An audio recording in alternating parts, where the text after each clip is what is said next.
सोचिए, आपने एक प्रॉपर्टी सेल की, आपके पास प्रॉपर सेल डीड भी था और बायर्स ने प्रॉपर टीडीएस डिडक्ट भी किया था। सब कुछ सही चल रहा था, लेकिन एक दिन इनकम टैक्स डिपार्टमेंट आता है और कहता है कि आपने एक इनकम छुपाई है और आपका असेसमेंट रीओपन कर रहे हैं। बट ये रीअसेसमेंट तब होता है जब 6 साल बीत चुके हों। अब यहां पे क्वेश्चन ये अराइज होता है, क्या इतने साल बाद भी इनकम टैक्स डिपार्टमेंट रीअसेसमेंट कर सकता है? और अगर कर सकता है तो कौन से कंडीशंस अप्लाई होते हैं? Hello friends, welcome back to my channel. मेरा नाम नैतिक शाह और इस केस का नाम है मिसेस प्रमिला महादेव ताड़केस वाज इनकम टैक्स ऑफिसर। इस केस का proper judgment Karnataka high court ने दिया है। आज हम उसको सिंपल वे में समझेंगे, तो चलिए शुरू करते हैं।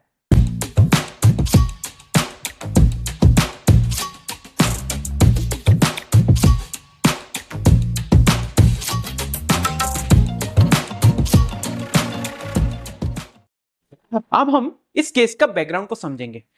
इस केस में असेसी एक लेडी टैक्स पेयर है और जो कनाडा की परमानेंट रेसिडेंट भी है।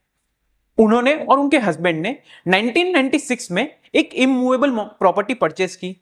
फिर 13 अप्रैल 2015 को वो इमूवेबल प्रॉपर्टी सेल की 69.30 लाख रुपीस में। बायर्स ने सेल डीड के दिन ही टीडीएस डिडक्ट किया, बट यहां पर असेसी के हस्बैंड के पास पान नहीं था, तो ये टीडीएस पूरा असेसी के पान पर अपलोड कर दिया। अब यहां पर इनकम टैक्स ऑफिसर के पास कुछ इंफॉर्मेशन आई। असेसी ने यहां पर एक इमूवेबल प्रॉपर्टी सेल की है और इनकम टैक्स रिटर्न भी फाइल नहीं किया है, और तो और कैपिटल गेन भी डिस्क्लोज नहीं किया। इसलिए इनकम टैक्स डिपार्टमेंट ने एक नोटिस इश्यू किया अंडर सेक्शन 148 AB में और कहा कि यहां पर इनकम एस्केप हुई है और सेक्शन 147 में हम रीअसेसमेंट रीओपन करने का प्रपोज करते हैं। अब यहां पर नोटिस का असेसी ने क्लियर रिप्लाई दिया और कहा कि ये एक जॉइंटली ओन्ड प्रॉपर्टी है, यानी हस्बैंड प्लस वाइफ का। टोटल कंसिडरेशन ऑफ रुपीज था 69.30 लाख और ये जो अमाउंट है ये फुल्ली हस्बैंड के अकाउंट में रिसीव हुआ है। टीडीएस कुछ टेक्निकल रीजन की वजह से असेसी के पैन पर रिफ्लेक्ट हुआ था और लॉजिकल पे देखने जाए तो मैक्सिमम 50% का शेयर ही सिर्फ असेसी के पास है, बाकी का 50% हस्बैंड के पास। अब यहां पर असेसी ने जो रिप्लाई दिया उससे असेसिंग ऑफिसर सेटिस्फैक्शन नहीं थे और इसी बेसिस पर असेसिंग ऑफिसर ने सेक्शन 148 AD में ऑर्डर पास कर दिया और कहा कि सिंस एंटायर टीडीएस असेसी के पैन पर शो होता है तो उसे हम उनकी एज ए इनकम मान लेंगे और यहां पर रीअसेसमेंट प्रोसीड करेंगे। यहां तक तो केस पूरा असेसी के हाथ से जा चुका था, बट इसके बाद केस गया कर्नाटक हाई कोर्ट के पास। यहां पर कर्नाटका हाई कोर्ट इस केस को प्रॉपरली एनालाइज करती है और सबसे पहले सेक्शन 149 को एग्जामिन करते हैं और कहते हैं कि अगर केस को 3 साल से ज्यादा हो चुका है तो मतलब है कि एस्केप इनकम 50 लाख से ज्यादा है। इसका मतलब ये होता है कि 3 साल से ज्यादा टाइम हो चुका है तो मिनिमम अमाउंट 50 लाख होनी चाहिए, तभी सेक्शन 148 को यहां पर वैलिड माना जाएगा।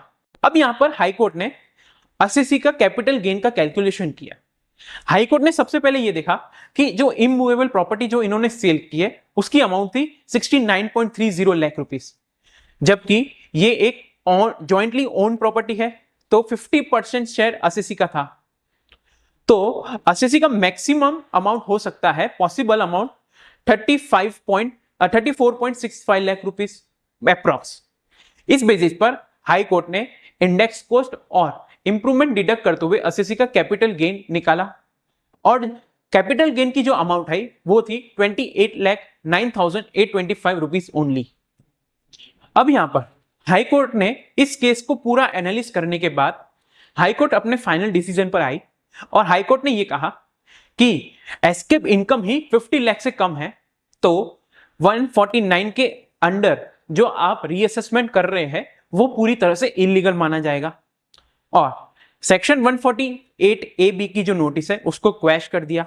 सेक्शन 148 AD का ऑर्डर भी क्वैश कर दिया और पूरा रीअसेसमेंट ही कैंसिल कर दिया और यहां पर कोर्ट ने अपना फाइनल जजमेंट असेसी के फेवर में दिया। इस जजमेंट के कुछ पावरफुल लीगल प्रिंसिपल समझने को मिलता है। सबसे पहले, सिर्फ टीडीएस रिफ्लेक्शन के बेसिस पर पूरी इनकम नहीं मानी जाएगी। जॉइंटली प्रॉपर्टी के शेयर के कंसेप्ट को भी अप्लाई किया जाता है और 3 साल के बाद रीअसेसमेंट में 50 लाख का थ्रेशोल्ड भी मैंडेटरी है।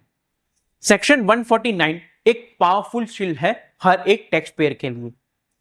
तो फ्रेंड्स, ये जजमेंट हमें ये बताता है कि लॉ सिर्फ डिपार्टमेंट के पास नहीं होता। अगर आपको आपके लॉज और आपके लीगल राइट्स आपको मालूम है तो आप सिस्टम को भी चैलेंज कर सकते हो। तो फ्रेंड्स, अगर आपको ये वीडियो अच्छा लगा हो और ऐसे ही आगे आपको लीगल और deep analysis income tax case law चाहिए तो वीडियो को लाइक करें, चैनल को सब्सक्राइब करें और शेयर जरूर कीजिए। मैं नैतिक शाह आपसे मिलता हूं एक अगले पावरफुल जजमेंट के साथ। तब तक के लिए थैंक यू। जय हिंद।